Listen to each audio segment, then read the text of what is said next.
Hey everyone, it's me, Matt. Welcome back to my channel. I hope you're all doing great, and I hope you're ready to garden with me today because in today's video, we're going to plant up my front porch seasonal flower bed. So let's get into it.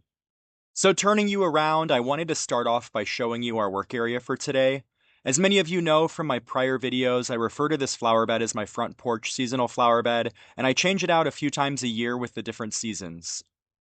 If you remember last spring, I planted over 100 purple and white impatiens plants. It was a stunning spring display that lasted well into June. The flowers filled in so nicely, it was so colorful, and I really enjoyed them in this space.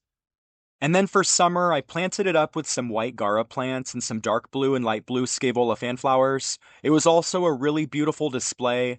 Those plants actually overwintered really well, and we transplanted them out into my front and back landscapes together a few weeks ago, cleaning up this bed for another seasonal transformation. So this flower bed faces north and experiences seasonal light variability. It gets a lot of shade in the winter months, but as the sun rises higher in the sky during the spring and summer, it turns into a full sun bed. So it can be challenging to plant in areas of your garden that experience seasonal light variability, which is one of the main reasons why I chose to make this area a seasonal flower bed. I have the ability to grow shade-loving plants one half of the year and then sun-loving plants during the other. It also helps that this flower bed is front and center as you approach the front of my house. It gets a lot of attention and adds a ton of curb appeal every time I swap it out for the new season. I highly encourage you to carve out an area of your garden that you can swap out with colorful seasonal plants. It always adds a little something extra to the landscape, and it's a great way to deal with areas that experience seasonal light variability. So some quick stats on this flower bed if you're new here. It's roughly 4 feet deep from the walkway to the front porch and about 14 feet wide from side to side. It's also hooked up to my drip irrigation system. You can see I've got 2 rows of half-inch brown drip tubing with 0.9 gallon per hour emitters spaced every 18 inches. So turning our attention toward the plants I picked up for this project, check out all these beautiful flowers. So starting off, I picked up 3 white flame salvias at a plant sale at a local botanical garden. These were more or less my muse for this planting project. I started with these 3 plants and then mixed and matched the rest to create a beautiful combination for my front porch flower bed. So these white flame salvias are perennials here in Florida, and they like full sun. They have excellent heat and drought tolerance. They grow to be about 24 inches tall and 18 inches wide. They've got these stunning white blooms that the pollinators are obsessed with, and they flower profusely during the spring and summer months. The next plant variety I picked up are these Shasta daisies. I'm going to use these as another anchor plant in the flower bed alongside the white flame salvias. These plants are also perennials here in Florida and they like full sun. They'll grow to be about 24 inches tall and wide. They've got these big, beautiful flowers with pure white petals and bright yellow centers. The bees and butterflies are also obsessed with these blooms. These plants are also really cold hardy and are a great option for those of you in lower zones. Looking at the third plant variety, I also picked up these lavender sun patients. These plants are perennials here in Florida as well, and they're really versatile in the garden since they can be grown in both full sun and full shade areas. These plants have an amazing mounding growth habit, and at maturity, they can grow up to 24 to 36 inches tall. You can see they've got these gorgeous lavender flowers with the tiniest hint of pink.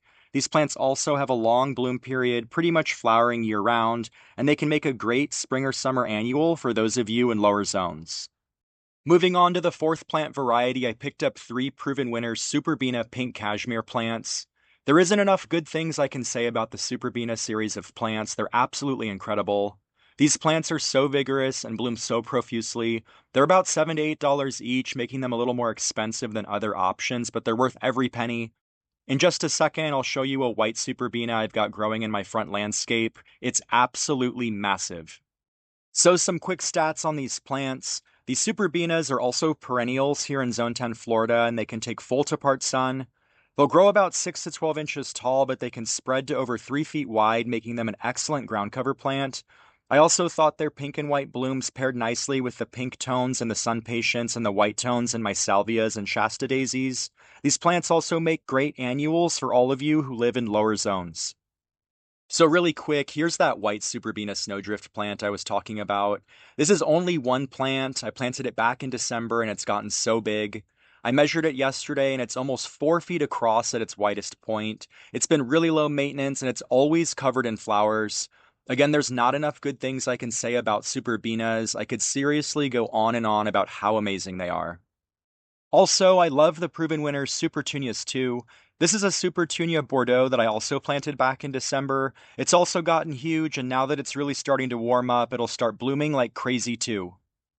Overall, you can't go wrong when adding proven winners plants to your garden. So anyways, back to today's project. The last plant variety that I'm going to use for this flower bed refresh are these sweet potato vines. I actually salvaged these from a friend's house last fall, and I thought I'd incorporate them into my spring front porch flower bed. So these sweet potato vines also have a very vigorous growth habit. I also love their chartreuse green color.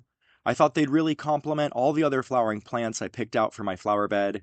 These plants are also perennials here in Zone 10, Florida, but they can definitely be grown as annuals for those of you in lower zones. So when it comes to plant placement, I'm going to use my white salvias and Shasta daisies as my anchor plants. I've got them positioned toward the back middle of the flower bed. Next, I'm placing the 3 Superbina pink cashmere plants in front of my white salvias, and then the lavender sun patience will be used to fill in all the gaps. Lastly, I'm going to place the sweet potato vines in the very back. My goal is for them to spread and cover all the mulch toward the back of the flower bed. So I know some of you are probably saying, but Matt, why are you putting the sun patience toward the front of the bed if they top out at 24 to 36 inches tall? Won't they block out the salvias and daisies? And the answer is, they could, but that 24 to 36 inch range is their height at full maturity, and since they're currently so tiny, it's going to take them quite a while to grow that big. And since this is my seasonal flower bed, I'm probably going to swap these plants out before they reach maturity, transplanting them out into other areas of my front and back landscapes. So this will be a learning opportunity for all of us. Soon we'll see just how big these sun patients get. I'm hoping they stay on the low end of that 24 to 36 inch range, but we'll find out together. So moving right along, I've got my hand shovel, my granular slow-release fertilizer, and easily the biggest bag of Miracle-Gro garden soil I think I've ever seen. So even though the soil in my garden bed is already pretty rich, I'm still going to amend all my planting holes with fertilizer and garden soil to give my plants a little boost of energy. So let's get everything planted in the ground.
So there we go. Doesn't this flower bed look amazing? I'm really loving this plant combination, and it's only going to look better and better as these plants fill in. You'll notice I was able to divide my sweet potato vines, so I ended up with 4 plants toward the back, and now that they're out of their containers, they should really start taking off. Looking at the white salvias and Shasta daisies, I just love the vertical structure they add to this space, and over the next few weeks, they should really start mounding out really nicely. Looking toward the front of my flower bed, you can see my pink cashmere superbenas and lavender sun patience are really adding a bright pop of color. I really love this color combination for spring. Also, you may have noticed that my superbenas and sun patience were really root bound. You probably saw me use a pair of scissors to cut up the roots a little before I planted them in. This will encourage the roots to spread out and grow into the surrounding soil rather than continue to grow in a tight circular fashion. I'm so happy with how this entire flower bed came together. I'm really glad I got all these plants planted in the ground today. Again, this flower bed experiences seasonal light variability, so it'll have more shade over the next 4 weeks or so, giving these plants plenty of time to root in before this area transitions into a full sun flower bed. And then really quick, I wanted to talk through some general care tips for newly planted flower beds. When it comes to watering, I'm going to water all these plants daily for the first week or so as they root in, and then I'll back off the watering to about 2 to 3 times a week. Also, I suggest adding a good layer of mulch to help the soil retain moisture. As far as fertilizing, I'm going to add these plants to my weekly water-soluble fertilization schedule in about 2 weeks. All of these plants are heavy feeders and will perform their best with added fertilizer. I actually recently switched over to using the Proven Winners water-soluble plant food, but I've used the Fertilome water-soluble fertilizer in the past. I'll be sure to link both options in the video description for reference. When it comes to pest control, I went ahead and sprinkled some Captain Jack's bug and slug killer in the mulch around all my plants. This should do a good job at protecting them because, as many of you know, I struggle with slugs and snails in my garden, especially during Florida's rainy season. I'll also make sure to link this bug and slug killer in the video description for reference. So here's one more look at my front porch seasonal flower bed. I think this plant combination is really high impact and adds a ton of curb appeal, and hopefully I've inspired you to plant up a beautiful seasonal flower bed in your garden. So thanks for hanging out with me today. If you haven't already done so, make sure to hit those like and subscribe buttons so you can hang out with me in future videos. I hope you have a great rest of your day, and I'll see you in the next one.